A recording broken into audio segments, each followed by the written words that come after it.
Welcome to episode 17 of the Modular Hippo channel, where I am building a 36-foot aluminium sailboat.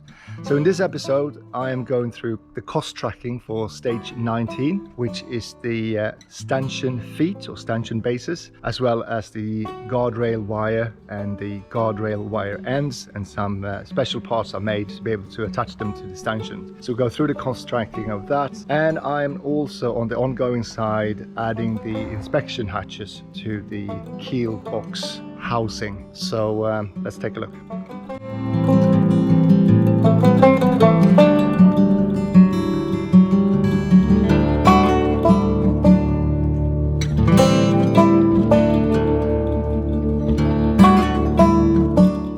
Thought I'd do something simple today. The keel box lids have two inspection hatches holes, so I've ordered these inspection hatches in ABS plastic. So one goes at the rear and one goes at the front. So luckily I have a little bit of the 3mm rubber that I used for the lid seals that I can use for this as well.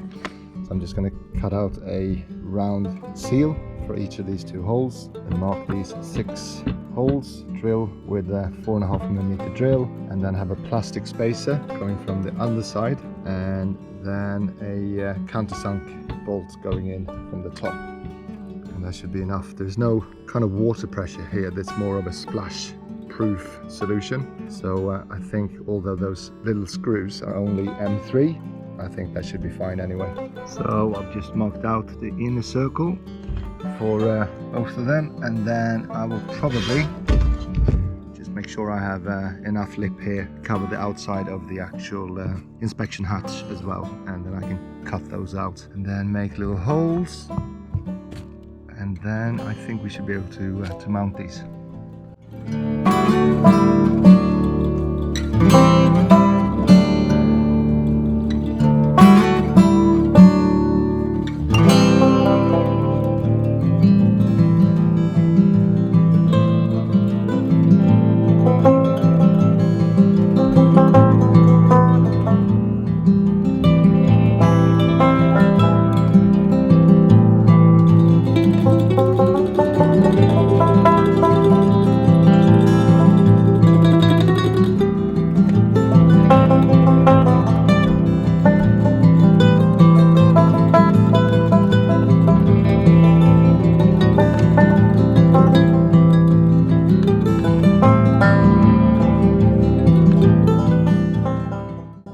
Time to drill the holes.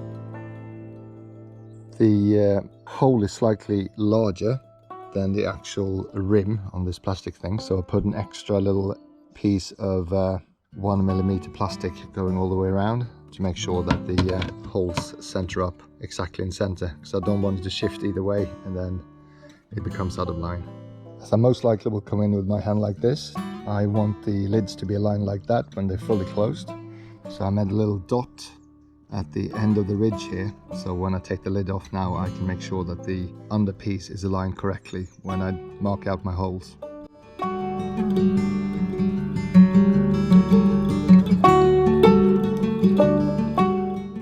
Now drilled with a 4.4mm drill bit, which hopefully should be the right size for the plastic sleeves or the shoulder washers that I'm using. So let's see. Not sure if you can tell, but the plastic shoulder washers goes all the way up to the top level of the aluminium, and they fit so snug so that even though they're pushed in from underneath, they still stay in place, which I'm really happy with.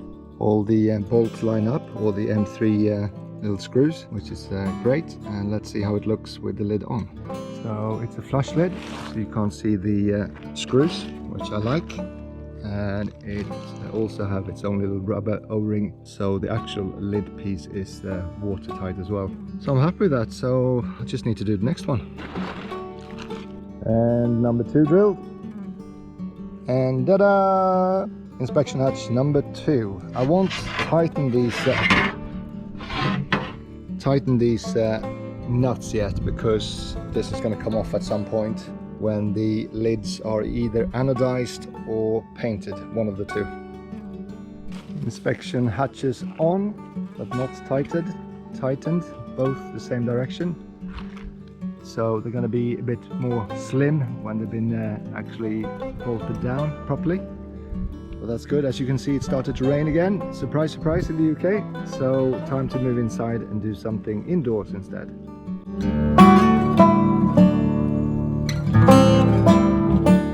The laser has arrived, and as it corresponds with my measurements in terms of this hole being too low, I am going to drill against the laser and my measurements and sort out whatever it is that is not straight on the keel part. Okay, I now have a hole on both sides and I am committed, so I am going to drill this now up to 42 millimeters so that the caps can go in, and then hope for the best. I will be using this 42 millimeter step drill. Moment of truth. One hole drill to 42 millimeter. This is the end cap, so it's gonna go from the inside. Let's see if it fits. Just a little bit too tight, so it will have to be a file job. So let's see.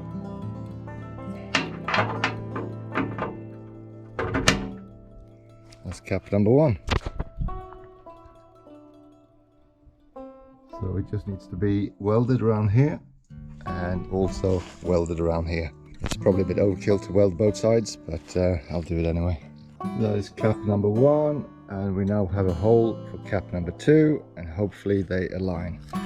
So this is the cap on the other side with an opening to allow you to put the lock-up pin in, and then put a plastic cap on this one. So let's see if it fits.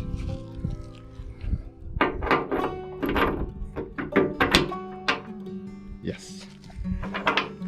So there will be a weld here, and there will be a weld on the inside. So now hopefully these two align, so let's put the actual pin in and see what happens.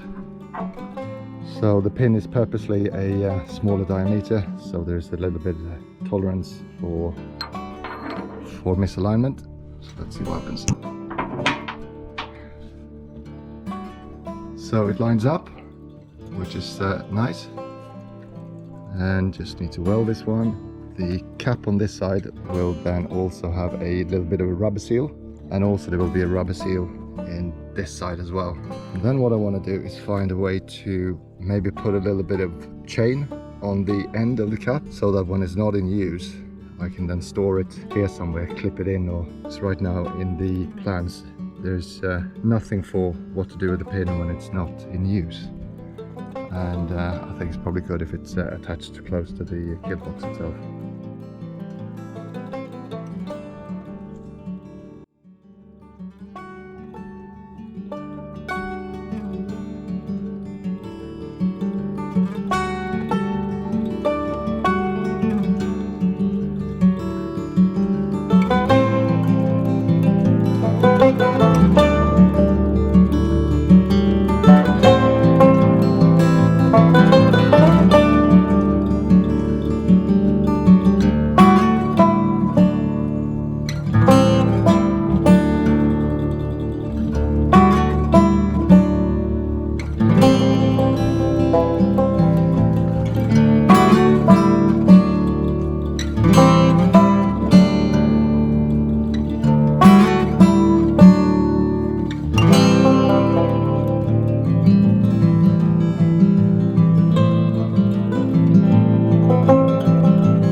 As far as the attachment point to the stanchions, the ears as I call them, I created that in 𝐾𝐨𝐽, which is a 2D CAD program that you can download for free. I think it's open source. So I just literally created them and sent them off for laser cutting, and they came back great. The actual guide wire or guard wire is just standard marine guard wire that you can pick up from any chandelier, as well as the end point that you need to be able to attach them and kind of tighten them up once they're on the stanchions.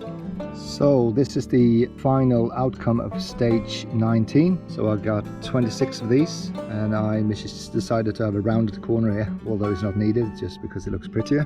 All the bolts and the screws and the shoulder washers to make sure that we have no stainless steel touching the aluminium. So that's the 26. This is just off the shelf guide rail wire for marine use. So I think it's plastic clad, so that there's no moisture coming in. It probably will do anyway, but it's a good start. Then we had a set of these stainless steel end points for the actual wire itself. And these are the little ears I have designed to be able to weld them to the actual stanchions when I have the stanchions. I think it was 8 of these. And a couple of guide rails, so the wire will go through these, sitting on some of these stanchions in the middle stanchions. So yeah. Stage number 19. Cost tracking stage 19, which is the stanchion bases or feet as they're called, for the safety rail, plus the wire and the wire ends and the ears that I designed for this stage as well. So they are the wire attach points. So the total came to 666.66 Great British pounds, which is $897.91 US.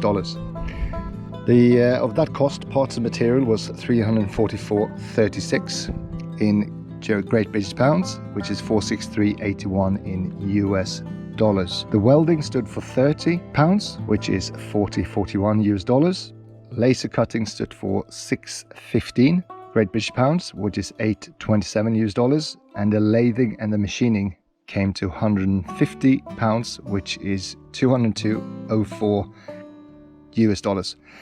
Tools and miscellaneous bought around this period came to 136.15 Great British pounds, which is 183.38 US dollars. If you are interested in what kind of tools and miscellaneous I bought, you can check out the blog, which you can find in the description. The same goes for all the parts and the materials. The blog itself contains a breakdown of each purchase, so it's a penny tracking. So from all of this, parts and material stood for 344.36, which is 463.81, which is 51.65%. External labor stood for 186.15, which is 250.72 US dollars, which is 27.92%. And tools and miscellaneous stood for 136.15 Great British pounds, which is 183.38 US dollars, which stood for 20.43%.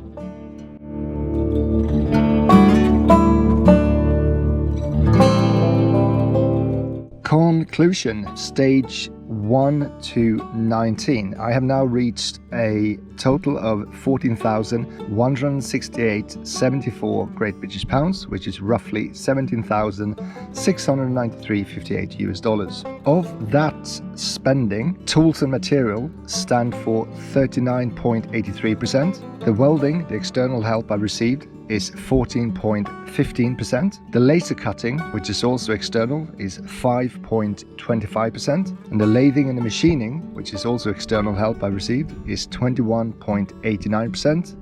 And all the tools and miscellaneous I bought stands for 5.84%.